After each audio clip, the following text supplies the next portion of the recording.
স্মিতার রান্নাঘরে তোমাদের সকলকে স্বাগত। আজকে চলে এসেছি আবার একটা নতুন রেসিপি নিয়ে। রেসিপিটা অত্যন্ত সহজ, সেটা হচ্ছে কুমড়োর ছেচকি। কুমড়োর ছেচকি আমরা কম বেশি সব বাঙালিরাই খাই।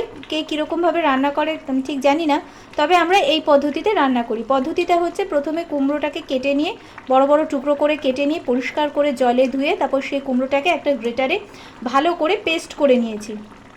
আগের দিন ভালো করে পেস্ট করে নিয়ে এখন গ্যাস ওভেনে কড়াই বসিয়ে দিয়েছি। কড়াই বসিয়ে দিয়ে কড়াইটা গরম হলে তাতে সাদা তেল দিয়ে সাদা তেলটা গরম হলে তাতে তেজপাতা, শুকনো লঙ্কা আর কালো জিরে ফোড়ন দেওয়া হয়েছে।